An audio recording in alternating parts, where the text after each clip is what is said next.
अब हमारे पास ल्यूकीमियाज क्या है, अनरेगुलेटेड हमारे पास ग्रोथ और डिफ्रेंशिएशन और डब्ल्यूबीसीज की in bone marrow, marrow failure, anaemia, फैक्शन, रिच एनीमिया हमारे पास डिक्रीज आरबीसीज की वजह से, मैच्योर आरबीसीज इन्फेक्शन के होंगे, मैच्योर डब्ल्यूबीसीज कम होंगे, हेमरेज होंगे, डिक्रीज पड़ रही है।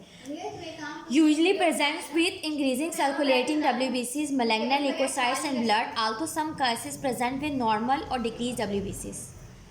अच्छा, ल्यूकेमिक सेल इम्प्लांटेशन जो है उसकी वजह से हमारे पास लिवर, स्प्लीन, लिम्फ नोड और स्किन का मसला होगा।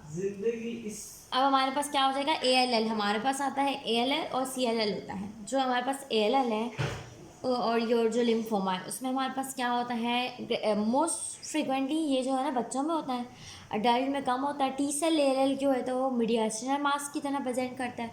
टी सेल्स क्योंकि हमारे पास जो है थैमस में मेच्योर होते हैं तो एज सुपीरियर वेना जैसा सिंड्रोम के साथ एसोसिएटेड होता है हायोमा, और एसोसिएटेड डाउन सिंड्रोम के साथ ये। जबकि हमारे पास पाइफर ब्लड में लिम्फोसाइट जो है बड़े होंगे, TDT पॉजिटिव हो गए होंगे, ये मार्कर होता है प्री टी और प्री पी सेल्स का। ठीक है, एक्यूट लिम्फोब्लास्टिक ल्यूकीमिया में CD10 जो है वो मार्कर ऑफ जो है वो प्री बी सेल्स का है। ये रिस्पॉन्स करेगा थेरापी के साथ, CNS और टेस्टिस में जाएगा। T12 और 21 जो है इसका इन्वायरमेंट हो सकती है, बेटर प्रोग्नोसिस होगा। अच्छा, अगर फ्लिपिडिया क्रोमोसोम इन्वॉल्व हो जाएगा तो वर्स प्रोग्नोसिस होगा हमारे पास। CLL में हमारे पास क्या होगा कि हमारे पास ये जब ज़्यादा हो जाएगी, ठीक है, वो बच्चों में होता है, बड़ों में होता है। और जो B सेल के मार्कर 20, 21, 22, 23 ये सारे आ गए, CD5 B सेल पॉजिटिव होगा। एसिम्टोमेटिक प्रोग्रेस करेगा, स्लोली स्लोली करेगा प्रोग्रेसली। और जो है ना उसके अलावा क्या होगा, स्मथ सेल्स नज़र आएंगे हमारे पास। क्या होता है जब हम फिर ब्लड में जब हम स्मेयर बनाते हैं तो ये स्मज हो जाते हैं। ऑटो इम्यून ह्यूमेलाइटिक एनीमिया इसमें नज़र आता है। बहुत इंपॉर्टेंट बात है कि CLL में हमारे पास ऑटो इम्यून ह्यूमेलाइटिक एनीमिया नज़र आता है। CLL में क्रश लेटर लिम्फोसाइट स्मॉल सेल मिलते हैं। रचन इन्फॉर्मेशन है कि अगर ये एग्रेसिव लिम्फोमा, जैसे कि अगर ये जो है CLL कन्वर्ट हो जाए diffuse large B cell lymphoma के अंदर, तो ये कन्वर्ट हो सकता है diffuse large B cell lymphoma, जो हमने अभी पीछे पढ़ के आए थे, diffuse large B cell lymphoma, जो कि मोस्ट कॉमन टाइप है नॉन हॉजकिन लिम्फोमा की। हेरी सेल ल्यूकीमिया ये बहुत इंपॉर्टेंट है, अडल्ट मेल्स में होता है, मिच्योर बी सेल्स का होता है। तो हेरी जो है ना वो मिच्योर बी सेल्स का है। ठीक है, उसमें फिलामेंटस हेयर लाइक प्रोजेक्शन होती है सेल्स की, ये आप बताएंगे फजी अपेयरेंस आएगी लाइट माइक्रोस्कोपी में, जैसे डायग्राम में नज़र आ रही है। लिम्फेडिनोपैथी नहीं होती है इसके अंदर। इसकी वजह से इसमें ना हमें ये याद रखना है कि हेरी सेल ल्यूकीमिया की वजह से ड्राई टैप मिलती है। और इसमें अच्छा, एक तो ड्राई टैप मिलेगी, ऊपर से इसकी जो है ना मैसिव स्प्लेनोमेगाली हो रही होगी पेशेंट की with pancytopenia.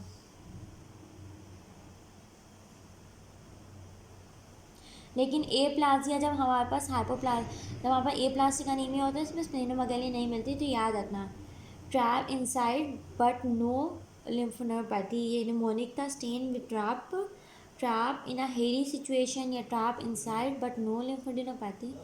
Often splenomegaly BRAF mutation के साथ एसोसिएटेड है। इसका डायग्नोसिस जो है फ्लो साइटोमेट्री से करते हैं, और इसमें पीरियड एनालॉजी बहुत इंपॉर्टेंट है, इसमें देते हैं क्लैड्राबिन और पेंटोसिस्टीन। इसके बाद हमारे पे AML आ जाता है और CML, ये भी बहुत इंपॉर्टेंट है। ये ओल्ड एज में ही होता है 35 से। इसमें और रोड हमेशा हमारे पास प्रेजेंट देते हैं, माइलो ऑक्सीडेज पॉजिटिव बता दें। APL की जो M3 थर्ड फॉर्म जो होती है वो AML होती है फॉर्मली। इसमें सर्कुलेटिंग माइलोब्लास्ट भरे होते हैं।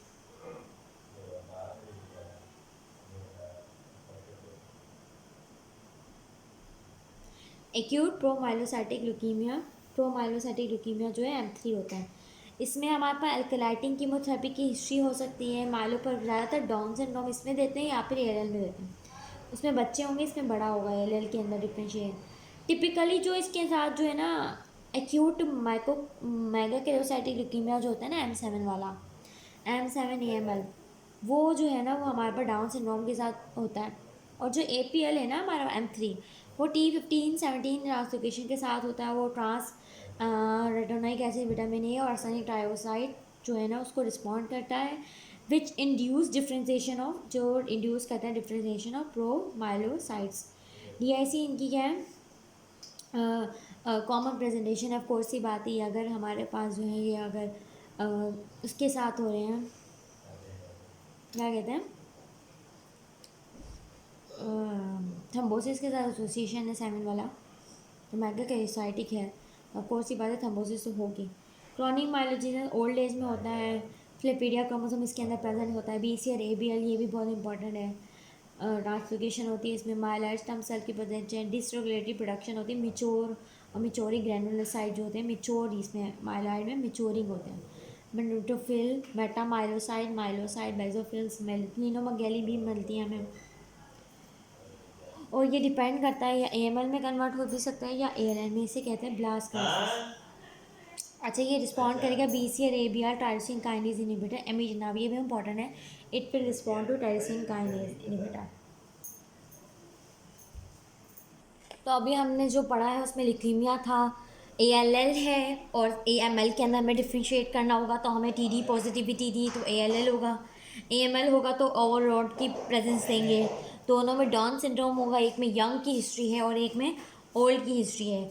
फिर CLL के अंदर आता है और CML में क्रॉनिक माइलिनेशन में उसके माइलॉइड्स लीनिएज के बारे में बताएंगे, ठीक है, BCR ABL देंगे, फिलिफिडिया दे सकते हैं, और CLS में क्रश सेल्स नज़र आएंगे, और ये मोस्ट कॉमन एडल्ट ल्यूकीमिया है CLL वाला।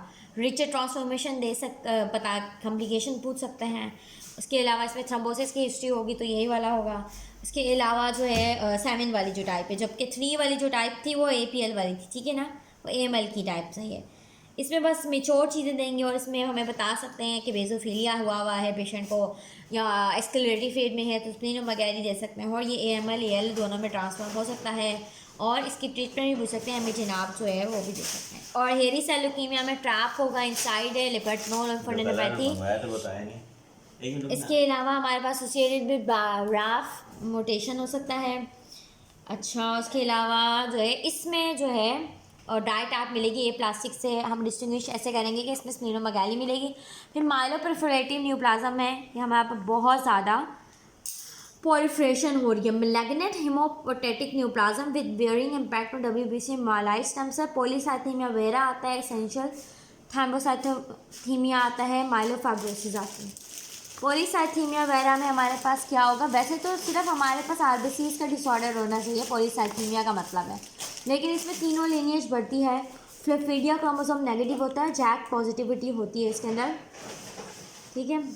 अच्छा, जैक जो है ना हमारे पास, जैक जो है स्टैट जैक काइनेज जो है वो ग्रोथ फैक्टर होता है, ठीक है ना, जो हमने एंडो के अंदर पढ़े हैं। इसमें इचिंग बोलेंगे, हिस्ट्री होगी कि वो नहाने के बाद जो इचिंग होती है इसको एक्कोजेनिक प्रोराइटस होती है। अच्छा, और रेयर लेकिन क्लासिक सिम्टम क्या है, इरिथ्रोमाइलेजिया है, severe burning pain and red blue discolouration होती है due to episodic blood clot in vessels of the extremities. अच्छा, अब हमारे पास रेड ब्लड सेल ज़्यादा है तो एरिथ्रोपोइटिन जो है वो डिक्रीज होगा, जबकि सेकेंडरी पॉलीसाइथेमिया में एरिथ्रोपोइटिन हमें कम नज़र आएगा, हम उसे देंगे, ठीक है। इसमें तो एरिथ्रोपोइटिन कम होगा, उसमें बढ़ा हुआ होगा, सो देंगे नहीं इसमें हम, ठीक है। इसमें ट्रीटमेंट क्या है, हमें फ्लोबॉटमी करनी चाहिए, हाइड्रोक्सी यूरिया देना चाहिए, रेलॉक्सिटिनाप देना चाहिए। रेलॉक्सिटिनाप क्या है, RYAC1 इनहिबिटर है। एसेंशियल थ्रोम्बोसाइथीमिया का मतलब क्या है कि सिर्फ हमारे पास प्लेटिलेट जो है ना थ्रोम्बोसाइथीमिया हुआ है, थ्रोम्बोसाइटोपिनिया नहीं, थीमिया, भरे हुए मैगोकार्योसाइट है, इससे ब्लीडिंग भी होगी, तो एक तो भरे हुए प्लेटिलेट हैं लेकिन वो सही काम नहीं कर रहे हैं, जो हमारे पास जो है काप्लान में उसने बहुत अच्छे तरीके से, फिशर ने बहुत अच्छे तरीके से पढ़ाया था सर फिशर। ब्लीडिंग होगी, थ्रोम्बोसिस होगी, ब्लड में हमारे पास इंक्रीजली नंबर ऑफ प्लेटिलेट नजर आएंगे जो लार्ज होंगे लेकिन अब नॉर्मल होंगे, इथ्रोमेजियस में हो भी सकता है। अच्छा, इसके अंदर जो प्लेटिलेट जब बढ़ जाते हैं कोई हाइपर यूरिसीमिया के सिम्टम्स नहीं होंगे, क्यों, क्योंकि हमारे पास प्लेटिलेट के अंदर न्यूक्लियस नहीं होता, जब भी न्यूक्लियस की ब्रेकडाउन होती है, सेल प्रोलिफरेशन होती है, तभी हमारे पास हाइपर यूरिसीमिया की सिम्टम्स आते हैं। देन हमारे पास माइलोफाइब्रोसिस होगी, इसमें मैगाकैरोसाइट जो है ना एटिपिकली हाइपरप्लेजिया हो गई, इनका ट्रांसफॉर्मिंग ग्रोथ फैक्टर की बहुत ज़्यादा प्लेटिलेट जो सिक्रीशन करेंगे, फाइब्रोब्लास्ट की एक्टिविटी बढ़ेगी और बोन मैरो बिल्कुल ही फाइब्रोस हो जाएगी। माइलोफाइब्रोसिस में हमारे पास जो है आरबीसीज कम होंगे, वेरिएबल प्रेजेंटेशन होगी डब्ल्यूबीसीज और प्लेटलेट की, मैसिव हमारे पास स्प्लीनोमेगाली होगी और टेयर ड्रॉप, जब भी फाइब्रोटिक बोन मैरो से सेल्स निकलते हैं तो वो टेयर ड्रॉप सेल्स हो जाते हैं। बोन मैरो जो है आरबीसी टेयर ड्रॉप हो गए। Bone marrow cries because is fibrous and is a dry tap. अच्छा, इसमें भी ड्राई टैप मिलेगा, लेकिन इसमें भी स्प्लीनोमेगाली मिलेगी जैसे कि हेयरी सेल में होगा, लेकिन उसमें टेयर ड्रॉप नहीं होगी, ठीक है ना। और एयर प्लास्टिक में तो हमारे पास स्प्लीनोमेगाली नहीं होती। और मेगा कैरियोसाइट्स हैं तो इसमें हमारे पास जो है हाइपोप्लेजिया मरेगा। हमें ट्रांसफॉर्मिंग ग्रोथ फैक्टर भी बीटा भी पूछेगा। हमें वैसे भी पता है कि ट्रांसफॉर्मिंग ग्रोथ फैक्टर जब भी बढ़ता है तो फाइब्रोसिस होती है। इन सब में हमारे पास जैक पॉजिटिविटी होते हैं। जब आपके हमारे पास क्रॉनिक माइलोजेनस ल्यूकीमिया था उसमें हमने कहा था कि हमारे पास माइलाइड लीनिएज जो है वो बढ़ जाएगी, यानी डब्ल्यूबीसीज बढ़ जाएंगे, लेकिन उसमें कभी कभी क्या होता है कि प्लेटिलेट भी बढ़ जाते हैं, आरबीसीज कम ही रहेंगे, ठीक है।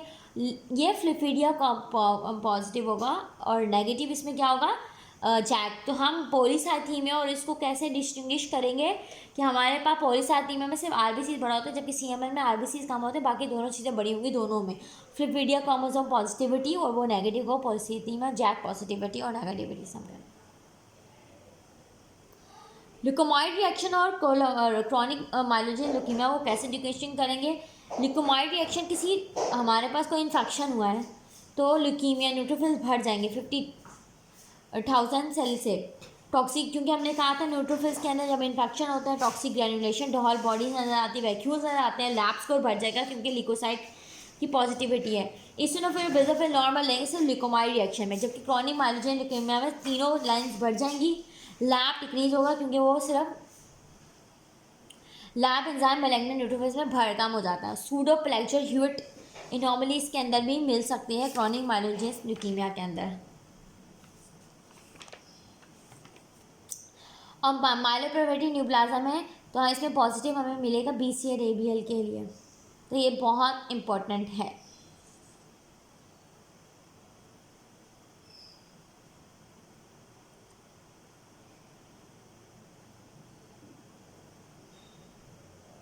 रेक्टिव हाइपोक्सिया होगा ना तो हमारे पास जो है ना एरिथ्रोपोइटिन का लेवल बढ़ा होगा जबकि सैचुरेशन ऑक्सीजन लो होगी क्योंकि हाइपोक्सिया हो रहा है। जबकि हमारे पास एक्टोपिक एरिथ्रोपोइटिन रिलीज हो रहा होगा तो सैचुरेशन ऑफ ऑक्सीजन नॉर्मल होगी लेकिन एरिथ्रोपोइटिन इंक्रीज हुआ होगा।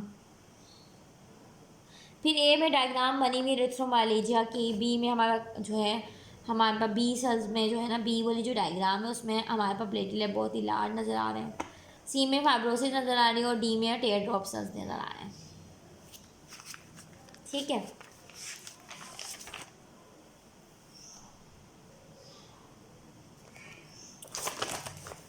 इसमें हमारे पास पॉलीसाइथीमिया रिलेटिव हुई है, यानी कि रियल में नहीं है, रिलेटिव है, या तो प्लाज्मा वॉल्यूम कम हुई है जिसकी वजह से हमारे पास रिलेटिव पॉलीसाइथीमिया लग रहा है, डिहाइड्रेशन है, बर्न्स है, तो इसमें कोई आरबीसी मार या ऑक्सीजन सैचुरेशन का लेवल कुछ नहीं होगा, बस रिलेटिव पॉलीसाइथीमिया हो रहा होगा, हमें आरबीसी बड़े हुए नजर आएंगे लगेंगे। अप्रोप्रिएट एब्सोल्यूट मतलब कि रिस्पॉन्स अप्रोप्रिएट है, यानी कोई हाइपोक्सिया हो रहा है, कोई लंग डिजीज है, हार्ट डिजीज, हाई एल्टीट्यूड में तो ऑक्सीजन सिचुएशन कम हुई है, एरिथ्रोपोइटिन का लेवल बढ़ेगा तो आरबीसी बढ़ रहे हैं, ठीक है। इनअप्रोप्रिएट एब्सोल्यूट क्या है कि अभी हमारे पास ऐसा कोई ऐसा कोई डिसऑर्डर नहीं था जिसमें ऑक्सीजन कम हुआ है, जबकि हमने एक्सोजन एरिथ्रोपोइटिन लिया है या एथलीट ने अब्यूज़ किया है या फिर कोई कैंसर है जिसमें एरिथ्रोपोइटिन की सेक्रेशन, जैसे कि रीनल सेल कार्सिनोमा में, क्योंकि हमारे पास पेयर से हमने याद किया PEAR तो उसमें भी रिलीज होता है, हेपेटोस सेलुलर कार्सिनोमा में भी, तो उसमें आरबीसी मास बढ़ जाएगा। पॉलीसाइथीमिया वेरा में क्या होगा, हमारे पास सिर्फ आरबीसी का, इसमें हमारे पास क्या होता है कि पॉलीसाइथीमिया वेरा है कि हमारे पास आरबीसी खुद जो है ना बढ़ रहा है, खुद ही जो है ना कोई डिसऑर्डर है, जैसे कि हमने जैक का मसला है, हमारे पास जैक काइनेज का मसला है जिसकी वजह से हमारे पास आरबीसी बहुत ही पॉलिफ्रेट कर रहे हैं। अच्छा, प्लाज्मा वॉल्यूम इसमें भरी होगी, ठीक है, और एरिथ्रोपोइटिन का लेवल कम होगा। एरिथ्रोपोइटिन इसीलिए कम होगा कि आरबीसी की बहुत ज़्यादा प्रोलिफरेशन होती है, एपीओ कम हो जाएगा नेगेटिव फीडबैक की वजह से।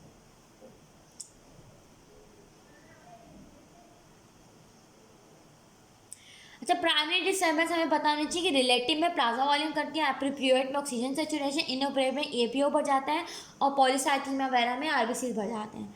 8 और 14 ट्रांसलोकेशन किस में होती है, बर्किट 8 से बर्किट लिम्फोमा सीमा में से, 11-14 किस में होती है हमारे पास? मेंटल सेल में, साइक्लिन D1 में। 11-18 मार्जिनल जोन में होती हैं। 14-18 फॉलिकुलर में होती है BCL2 में। 15-17 APL जो कि M3 टाइप होती है AML की। और फिरपेडिया क्रोमोसोम जो है वो ABC और ALL लेस कॉमन है। फिरपेडिया क्रिएट्स ML चीज। The heavy chain gene on chromosome 14 are constitutively express. 14 तो हमेशा ही हमारे पास जो है एक्सप्रेस होगा। When other genes in BCL2 are translocated next to this heavy chain, they are our express. तो ये जीन जो है क्रोमोसोम पे जो भी चीज़ें होती है वो एक्सप्रेस होती हैं, हैवी चेन जो है ना। और जब भी कोई जीन इसके अंदर आ जाता है ट्रांसलोकेट होके इस चेन के अंदर, तो आवर एक्सप्रेशन हो जाती है।